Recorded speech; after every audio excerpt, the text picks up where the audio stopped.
He's a data analyst at SRC, a football consultancy and data provider. So, Kushal?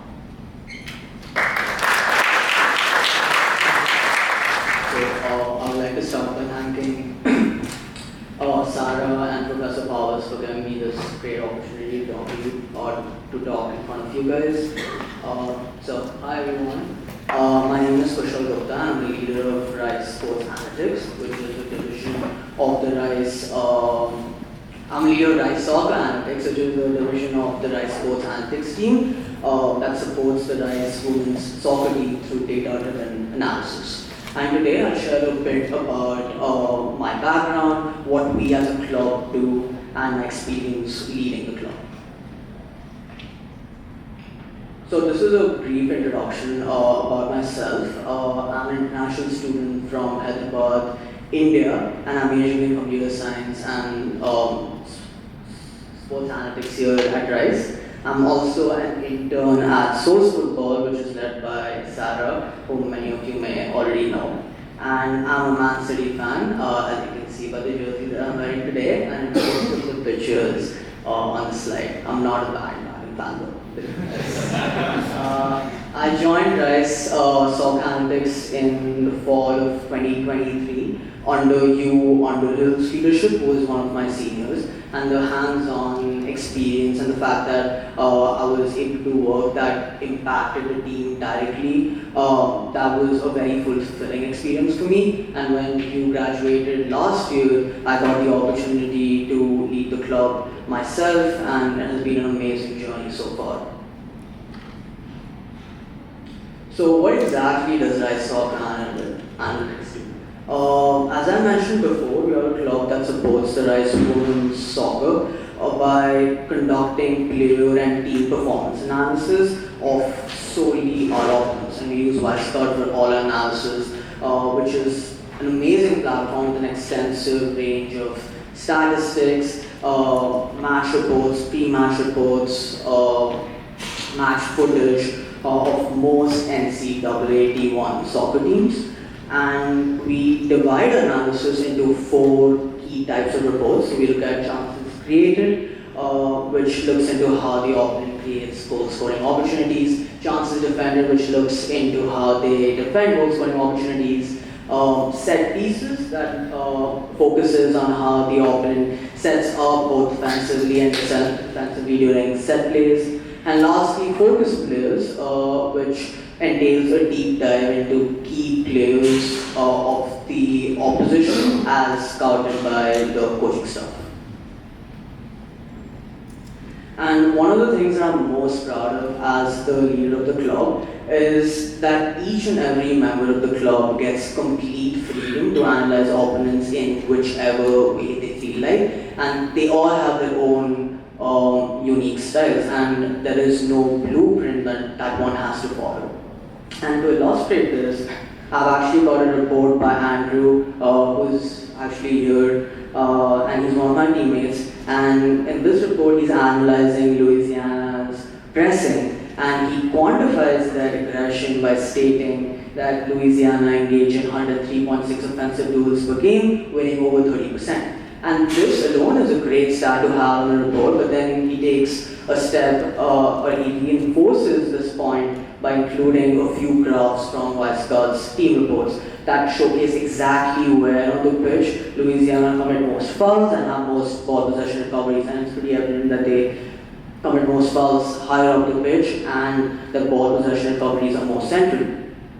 But one of the biggest takeaways, in my opinion, from this analysis was that he mentioned the 2 players from Louisiana that had the highest ball recoveries, and this obviously enables the coaches to tailor the analysis, keeping a focus on those 2 particular players.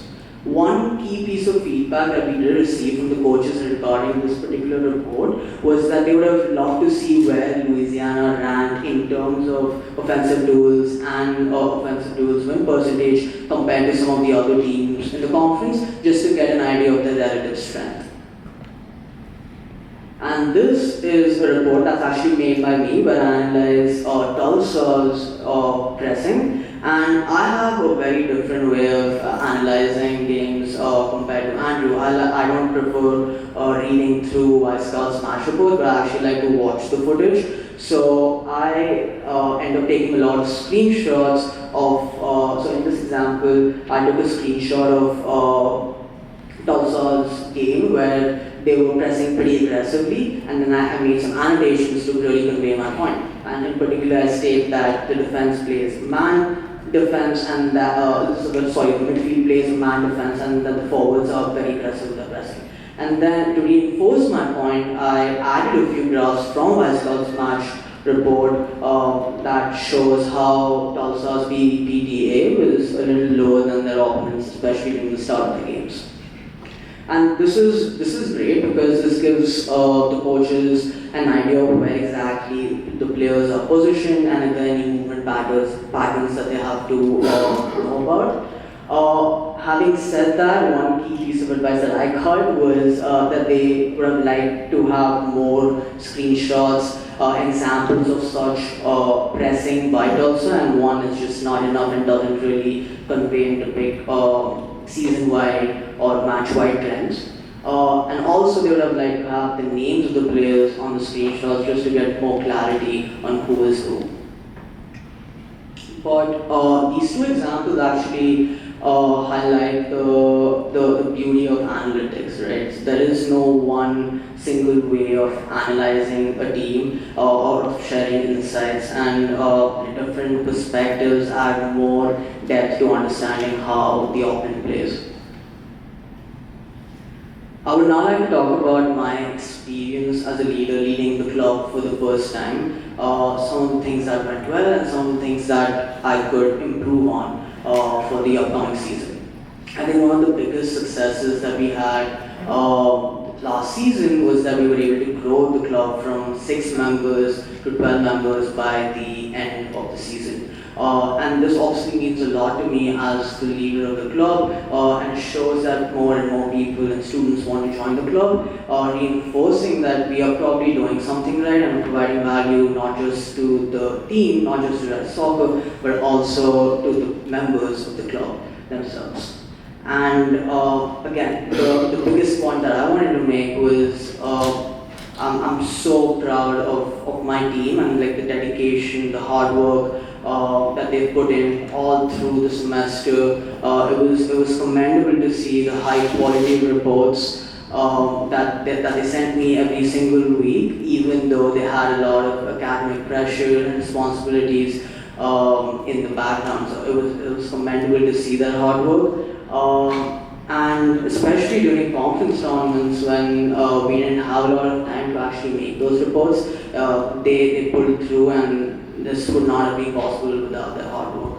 I would actually like to give a shout out to the team. Andrew, if you want to stand up and like, yeah, he's waving his hand right there. Yeah, Jacob,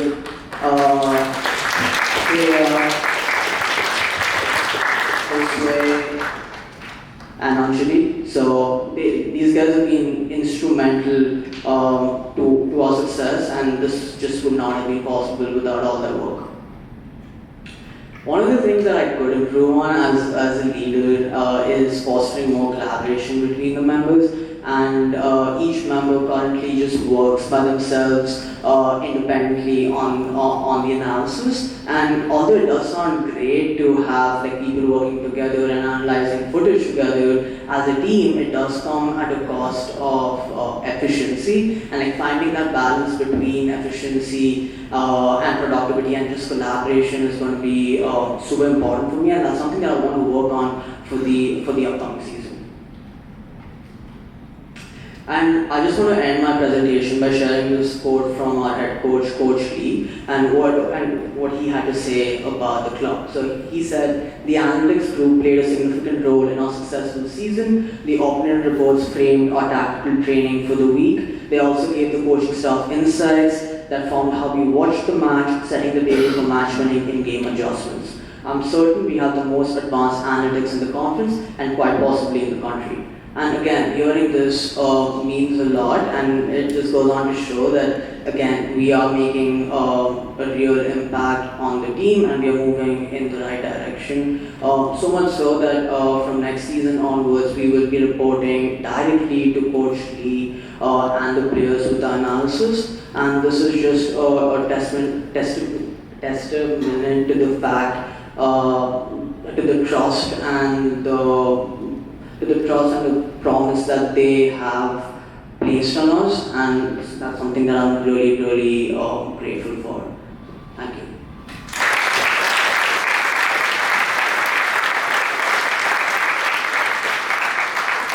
Any questions for Kushal? How will you manage to get the data for your opposition and previous matches as Wildcard has a repository of all that, so Wildcard's got, and for all seasons? Sorry. yeah, for all seasons too, so it's incredible actually the amount of data that they have. Yeah. I'm curious whether you do any work analyzing Rice's scheme or like your own players or. Yeah, so we weren't doing that for the last 2 seasons, but from the upcoming season, the coaches want us to focus on analyzing Rice as well, and then give them some analysis on our own team. So yeah, that's really big for us. During the season, do you allow any head-to-head comparisons or head-to-head analysis with the opposition? So we only play a team once a season unless we reach the conference tournament, where we've already played 1 game in the regular season. So that doesn't seem like a very good way to analyze the club. And players rotate every year, so we've got new players coming in, the graduate class leaves. So it doesn't make sense to actually look at head-to-head from past seasons as well. Yeah. Is there any reason that you focus on women's soccer instead of men's and women's? And do you do any post-match analysis as well, or just pre-match? So Rice does not have a men's soccer team, so we only focus on the women's soccer team. And yeah, we do not actually do any post-match analysis, and that would be a great idea for us to work on with the coaches for next season. I don't know how much they would like that, because again, it's a time commitment both from our side and from their side. So yeah, that's something to probably talk to the coaches about. What's important to get the coaches to buy in the first place? How do you go about dissuasion? How do you go about building that relationship? Yeah, I think they weren't really off for the idea that we were going to analyze the teams for them. But then once they started to understand how valuable our insights actually were, they started to buy in. And as I said, like we will be directing to them. We will be reporting directly to them from next season, and that just goes on to show that they truly find us valuable now. And I think that's just because of our insights, and we are practically doing some of their job for them. So I'm sure they like that.